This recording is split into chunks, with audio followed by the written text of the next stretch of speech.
l'exemple donc d'un CV type que je reçois ou que les RH reçoivent en général.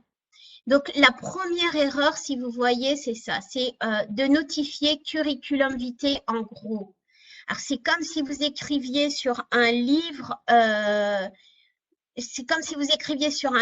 livre, c'est évident, ou sur un paquet, enfin, je sais pas, mais vous pouvez, enfin, curriculum vitae, c'est vraiment, vraiment quelque chose à ne absolument pas mettre. Donc, voilà, ça, c'est vraiment l'erreur type. Ensuite, la photo.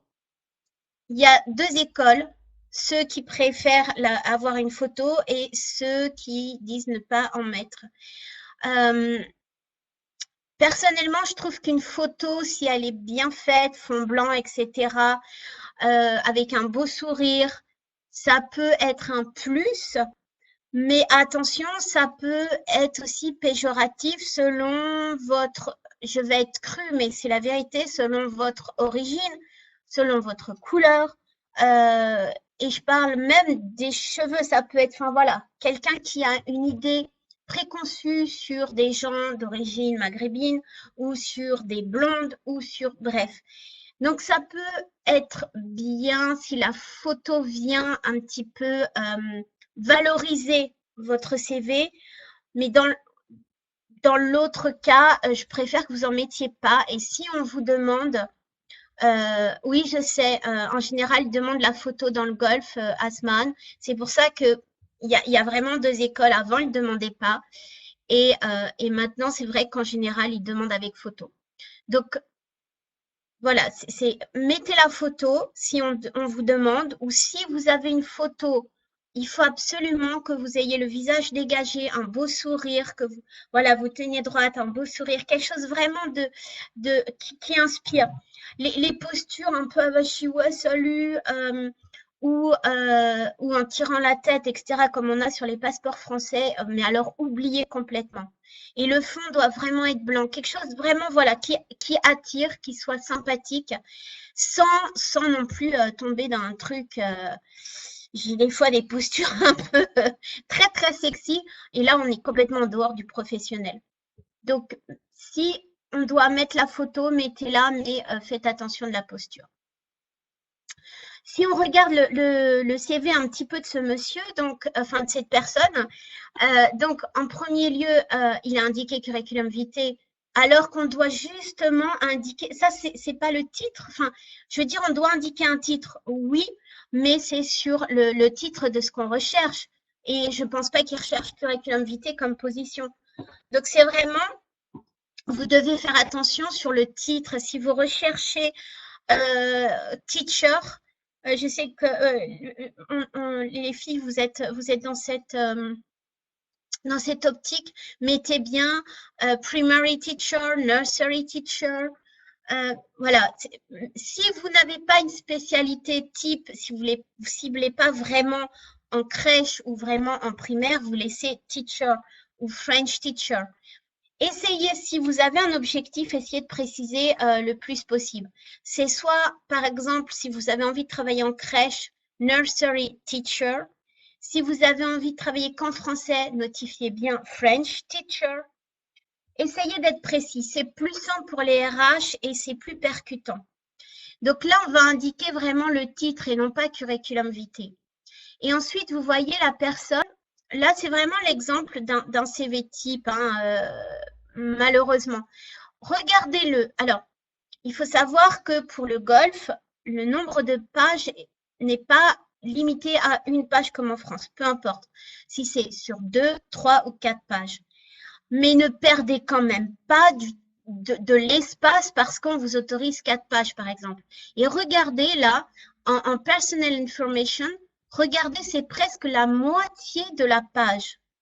Alors que, enfin, c'est pas l'essentiel non plus. Donc là, cette personne a dit surname, first name.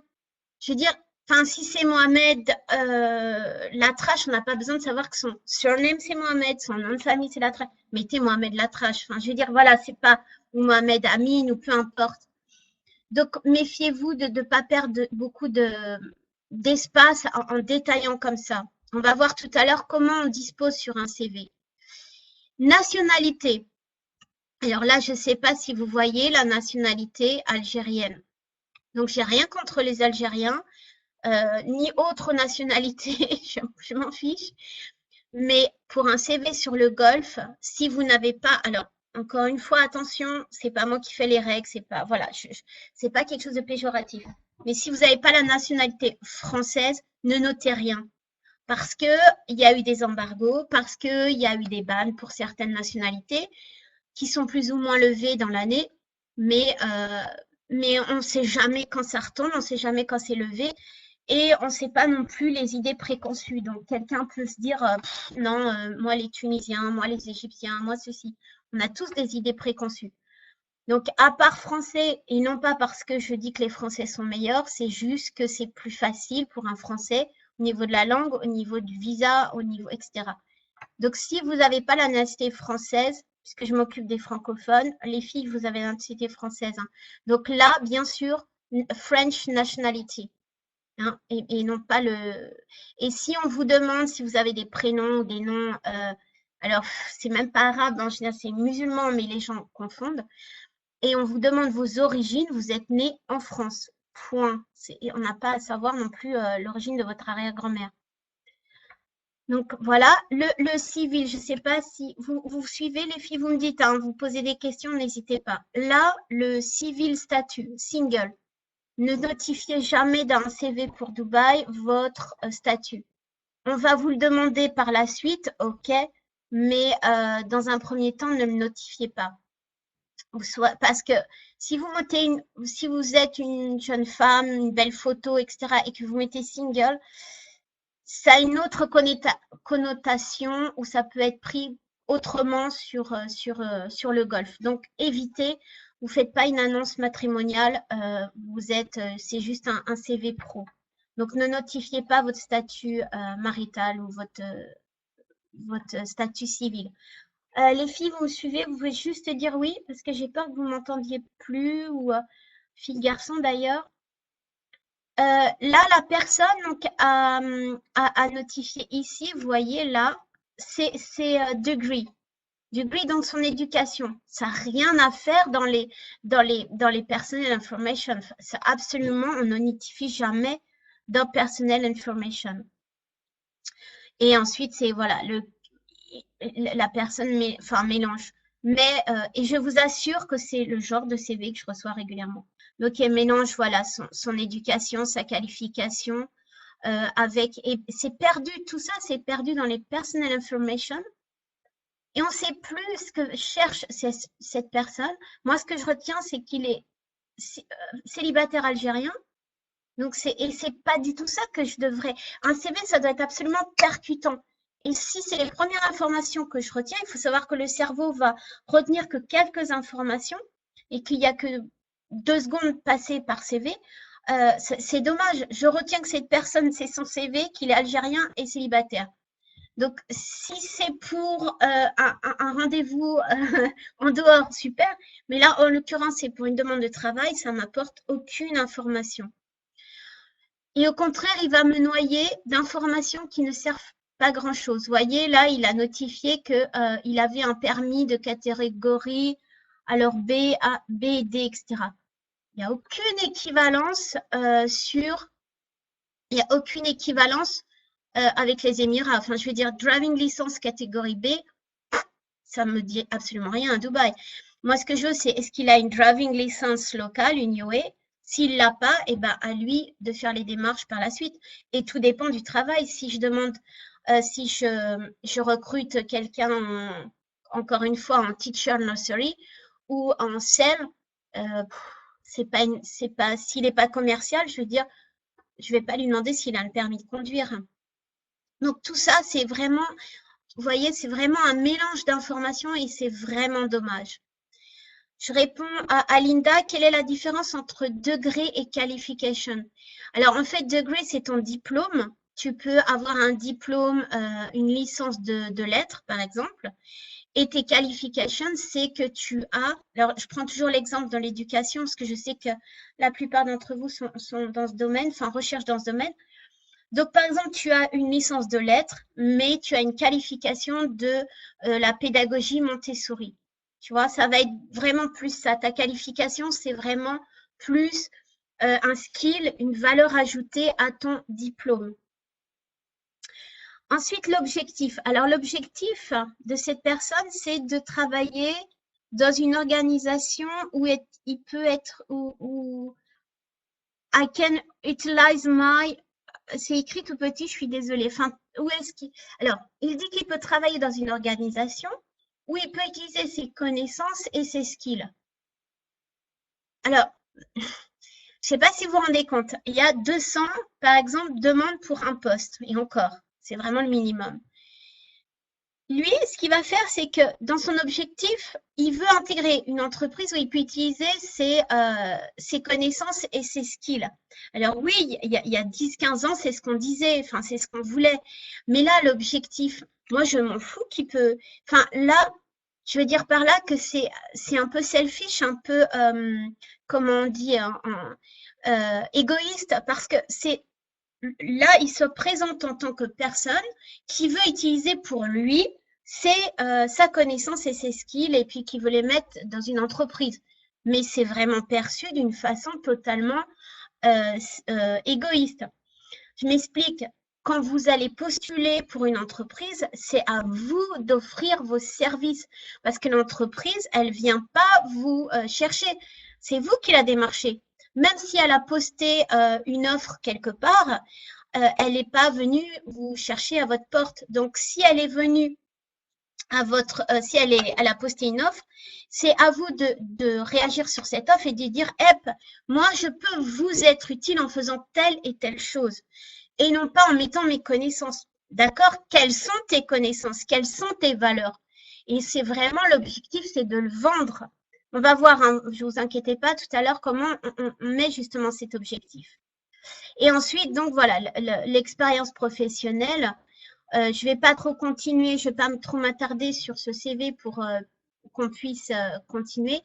Mais voilà. Et enfin, en dernière page, cette personne, mais alors le détail qui tue, elle me met que son visa statut est de 3 mois. Et là, en tant qu'employeur, je prends mes jambes à mon cou et je pars. Enfin, je veux dire, je le contacte même pas et au contraire, il me fait peur. Si vous n'avez pas un visa, un sponsorship sous le mari, si vous n'avez pas une entreprise, peu importe, mais si vous n'avez pas de visa résident, ne notifiez mais jamais et en aucun cas que vous êtes en visa touriste pour 3 mois. Parce que déjà, alors là, je ne sais pas s'il a peut-être plus que 15 jours, il a peut-être plus que 1 mois. Ça veut dire qu'il faut que je me presse pour faire son recrutement parce que je sais qu'il a très peu de temps et que s'il m'intéresse, je peux pas passer, je peux pas le manquer. Donc, ça va être en urgence. Si c'est en urgence, je peux pas tout vérifier. J'ai d'autres candidats qui m'attendent et ça va mettre plus de temps. Si je mets plus de temps ou qu'il a très peu de visas encore en reste, ça veut dire que mon entreprise devra payer ses overstays parce qu'on s'est engagé à l'employer. Voyez un petit peu. Donc, en aucun cas, ne communiquez sur votre visa statut si vous êtes en visa touriste.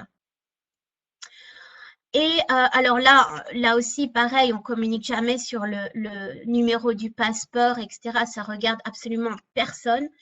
Et ça va être donné uniquement quand vous avez signé un contrat et qu'on va procéder au visa. Et pareil pour les références, c'est alors un entretien, une modalité de recrutement en général, c'est en 3 Skype. Le premier Skype, c'est un premier contact. Deuxième Skype, on rentre dans les détails, on fait peut-être de la négociation, pas de négociation salariale, mais on attaque le salaire, etc. Et enfin, le troisième Skype ou le troisième entretien face-to-face, on vous offre un poste et là, on vous demande des références. Et uniquement à ce moment-là. Donc, ne notifiez jamais de références. Parce que, un, c'est pas le moment, et de deux, les personnes peuvent s'en servir pour elles-mêmes. Donc, voilà pour vous expliquer un petit peu les erreurs à ne pas faire. Je vous maintenant, on va voir un petit peu ensemble un CV. Donc, comment est fait un CV? Toujours du côté… j'ai des questions. Vous avez des questions, les filles? Pardon, je regarde aussi en même temps. Est-il obligatoire de mettre l'objectif? Ah oui, absolument. Il faut que le RH sache immédiatement. Alors, l'objectif, Linda, tu vas voir, l'objectif, c'est vraiment le titre de ton poste et un petit peu le summary. C'est pas travailler pour Chaloupe, par exemple. C'est pas ça un objectif. Pour toi, personnellement, oui, mais bien sûr, tu vas pas le notifier. Donc, l'objectif, puisqu'on en parle, ça va être vraiment le titre. En l'occurrence, ici, la personne, elle veut vraiment travailler comme en ressources humaines dans le droit. Donc, HR Legal Manager. C'est vraiment son objectif. C'est le titre du CV. On va revenir un petit peu en arrière. Là, vous voyez toujours sur le côté gauche du CV, on indique son nom, son prénom, la nationalité. Encore une fois, si vous n'êtes pas d'origine, enfin, si vous n'avez pas le French national, ne notifiez rien. Ne mettez surtout pas Moroccan nationalité, etc. C'est péjoratif, c'est comme la photo, il vaut mieux éviter. Ensuite, le lieu, donc si c'est Dubaï ou si c'est Paris, si c'est Trifouilly-les-Oies, essayez de notifier une ville, une grosse ville, par exemple Lyon, Paris, Marseille, mais ne notifiez pas Trifouilly-les-Oies à Saint-Quentin, 68 000, voilà, et toute l'adresse. Juste la ville et le pays. Lyon, France, Paris, France, Strasbourg, France, des grosses villes. Parce qu'un anglophone, ou encore pire, un Émirati, je dis pas qu'ils sont idiots, mais pas forcément. Je veux dire, si vous mettez une petite ville à Londres avec l'adresse complète, je ne saurais même pas la situer. C'est la même chose pour eux avec la France. Et date of birth. Donc, date of birth, vous mettez pas votre âge, vous mettez bien la date de naissance. Ensuite, à droite, vous notifiez vos coordonnées. Notifiez toujours un Skype, votre LinkedIn. Vérifiez bien sûr que votre LinkedIn est propre. Votre email et votre numéro de téléphone. Alors, pour l'email, si vous n'avez pas un email correct, créez-en un. Évitez vraiment les emails groscalin@gmail, etc. J'ai vraiment, donc évitez. Asman, est-il obligé de mettre la date de naissance? Alors oui, vous devez mettre la date de naissance parce que c'est un indicatif par rapport à l'expérience aussi. Vous êtes plutôt junior, vous êtes plutôt senior, vous serez apte à prendre tel ou tel poste. Et c'est pour ça qu'on met une date de naissance et pas l'âge. Parce que ça passe mieux le temps qu'on calcule, ça passe mieux, on a le temps de lire le reste.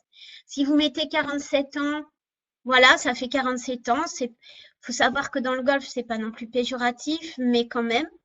Alors que si vous mettez, je sais pas, le 10 juillet 70, le temps qu'on fasse la conversion, ça passe mieux. Pour répondre à Linda, donc l'objectif, ça va être vraiment dans le titre, mais également dans le summary. Il faut toujours un petit summary. Ah, pardon, je reviens en arrière, j'ai oublié de préciser ça. Donc, en dessous, le poste, l'objectif, on a l'année d'expérience. Alors, si vous avez une année d'expérience, vous ne notifiez rien, bien sûr, mais si vous en avez plus, c'est bien de le notifier. Et surtout, ici, vous notifiez les langues.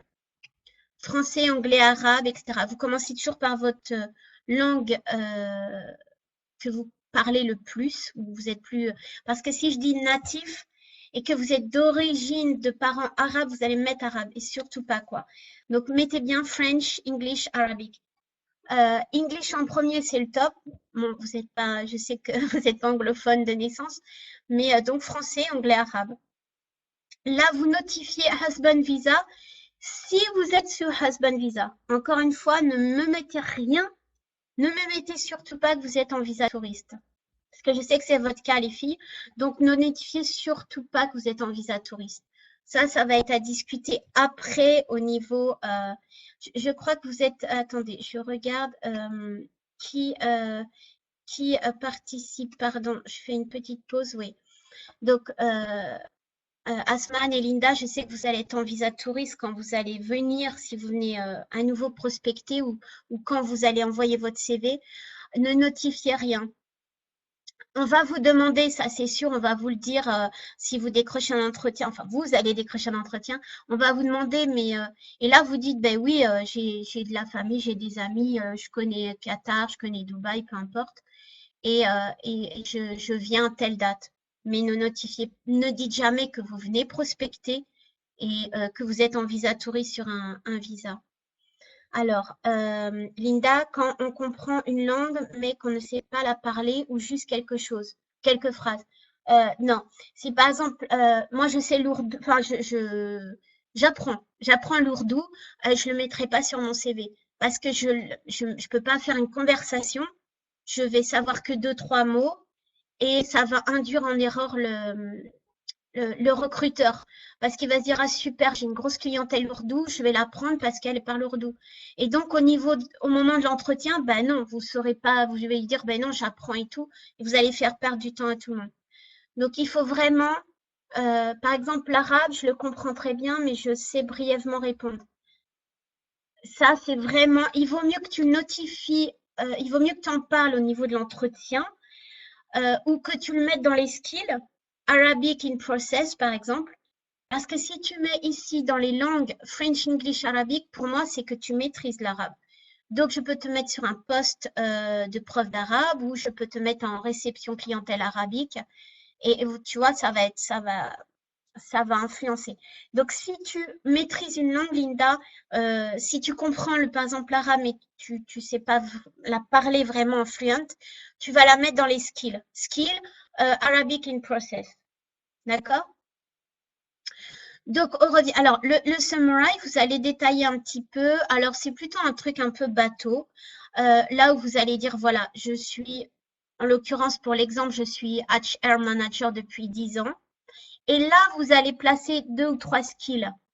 C'est-à-dire, je reprends mon exemple d'éducatif puisque vous êtes dans l'éducation.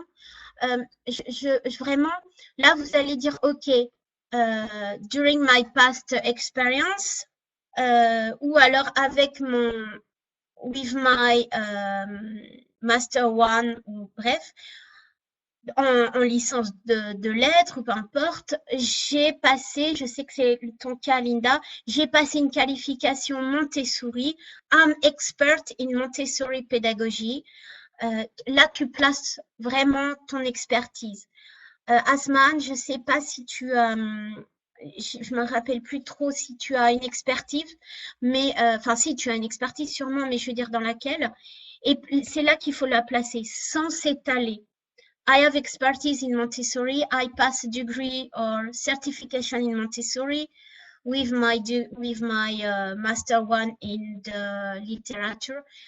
Enfin, c'est vraiment là qu'il faut placer vos skills sans vous étendre. D'accord? Et ensuite, vous allez détailler votre expérience professionnelle. Là, il n'y en a qu'une, hein, c'est pour l'exemple. Et vous en mettez bien sûr autant que vous en avez en rapport avec le poste que vous voulez cibler. Parce que souvent, j'ai des personnes qui me mettent à boire et à manger, ce qui est normal puisque dans une vie professionnelle, on a pu être amené à faire plein de différents jobs. C'est pas une tare du tout. Alors, je sais qu'il y a des mentalités un peu françaises qui disent ah, mais t'as changé, on s'en fout. Vous, c'est pas votre objectif d'écouter ce qu'on dit. Donc, vous avez pu être serveuse à un moment donné, prof de lettres une autre année, vendeuse. Enfin, voilà. C'est la vie, ça. C'est la vie, on s'adapte. On a suivi le mari ou on a divorcé ou peu importe, ça arrive. Donc, on a fait beaucoup d'expériences et ça va vous enrichir l'expérience. C'est pas quelque chose de mal. Par contre, dans le CV, il va falloir vraiment le faire en sorte que ça soit fluide par rapport, encore une fois, au poste que vous recherchez. Donc, vous recherchez un poste de teacher, d'enseignante. Même si vous avez travaillé en tant que vendeuse, etc., essayez au niveau du poste, donc vous allez marquer, oui, bien sûr, vous avez été vendeuse à Paris de telle date à telle date. Mais dans ce que vous avez fait, dans vos tâches, vous allez essayer de récupérer des choses qui sont en corrélation avec votre poste visé. Vous avez été vendeuse, exemple. Donc, vous avez été prof, etc. Mais dans une de vos expériences, vous avez été vendeuse. Vous avez le choix. Ou vous ne mettez pas cette expérience. Du coup, vous allez avoir un gap, un trou dans votre CV. Et là, on va vous dire, mais qu'est-ce que vous avez fait de telle à telle date, de 2010 à 2012? Qu'est-ce que vous avez fait? Pourquoi? Enfin, il va y avoir un trou. Donc ça, je ne le préconise pas. Soit donc vous allez mettre cette expérience, vendeuse Galeries Lafayette 2010-2012. Et dans ce cas-là, dans votre expérience, vous allez mettre, OK, vous étiez vendeuse. Qu'est-ce que vous faisiez en tant que vendeuse? Eh bien, vous appreniez aux gens à choisir des vêtements. Vous enseignez, vous voyez, vous allez utiliser des termes en corrélation avec votre poste d'enseignante. Parce que vendeuse, eh bien, c'est former peut-être du personnel. Donc, dans l'enseignement aussi, on forme des élèves au futur.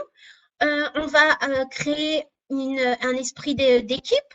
Donc, aussi dans l'enseignement, vous allez travailler avec vos collègues en équipe. Vous allez enseigner la couleur des vêtements qui vont aux gens, etc. Parce que vous enseignez au niveau de l'éducation. Vous voyez ce que je veux dire, les filles? Vous essayez vraiment de faire en sorte que l'expérience ne manque pas, puisque vous n'allez pas avoir de gap, mais en même temps, ça coule de source. Bah oui, elle était vendeuse, mais elle avait cette fibre, quoi. Waouh, elle a toujours eu cette fibre d'enseigner, de travailler en équipe. Elle est toujours en tête. Votre objectif, c'est enseignante, donc vous allez créer votre expérience de vendeuse en tant qu'enseignante. C'est clair pour tout le monde? Est-ce que vous suivez les filles? Donc voilà. Et ensuite, bien sûr, au niveau de la présentation. Alors, attendez, j'ai vu une question qui est passée. Quand c'est un poste, quelques mois, par exemple, en ce moment, je remplace une institutrice de maternelle dans une école privée. Je mets cette expérience. Bien sûr, tu mets cette expérience, Linda. Si tu cibles la poste d'enseignante, bien sûr. Par contre, tu notifies pas que tu es remplaçante dans le titre parce qu'on ne va pas comprendre. Donc, tu es remplaçante, tu mets teacher, même si c'est court. C'est court, c'est quoi? 15 jours hein? Si c'est vraiment court, on peut mettre en extra professionnel. Parce que si c'est une semaine ou deux, effectivement, ce que tu peux... 2 mois. 2 mois, c'est pas court, hein, c'est vraiment une bonne expérience quand même.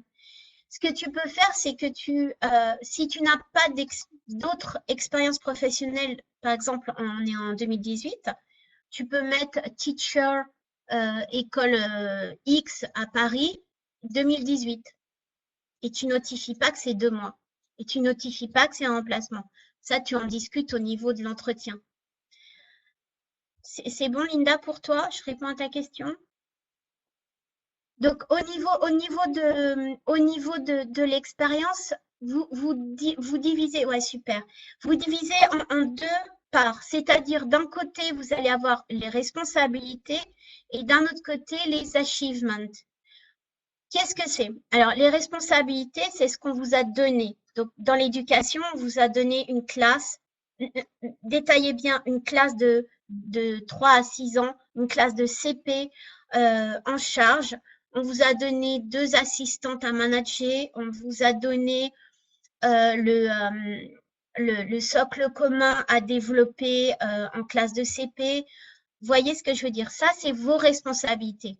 Ça, vous pouvez absolument les retrouver, vous savez, sur une job description. Quand on poste une offre, que ce soit sur les offres d'emploi, les abonnements ou sur des friendships pour l'emploi ou Indeed ou LinkedIn, quand vous avez une job description, en général, on met ce qu'on recherche en responsabilité. Et ça, vous vous les appropriez. Donc, c'est vraiment vos responsabilités qu'on vous a données dans ce poste-là. Et les achievements, c'est vos réalisations. Qu'est-ce que vous avez été capable de faire dans ce poste? On vous a donné, par exemple, 2 ASEM. Et ben, vous avez été capable de développer un esprit d'équipe avec ces ASEM et de créer une super team. Vous avez été capable de mettre en place, je ne sais pas moi, le Sport Day. vous avez fait une activité Montessori adaptée pour les 2 ans. Vous voyez ce que je veux dire? C'est vraiment vos réalisations. Qu'est-ce que vous allez apporter à l'entreprise? Qu'est-ce que vous êtes capable de faire? Donc, n'hésitez pas vraiment, les achievements, c'est vraiment pour vous mettre en valeur. N'ayez pas peur de vous mettre en valeur. Asmaan, ça va? Est-ce que tu as, par rapport à ton expérience, des questions ou au niveau du poste que tu recherches? Donc voilà, là, ce CV est court. Bon, c'est un exemple, hein. Vous avez donc le summary, vous avez le professional experience. Et si vous avez, comme disait Linda ou Asman, je ne sais plus tout à l'heure, des extras professionnels,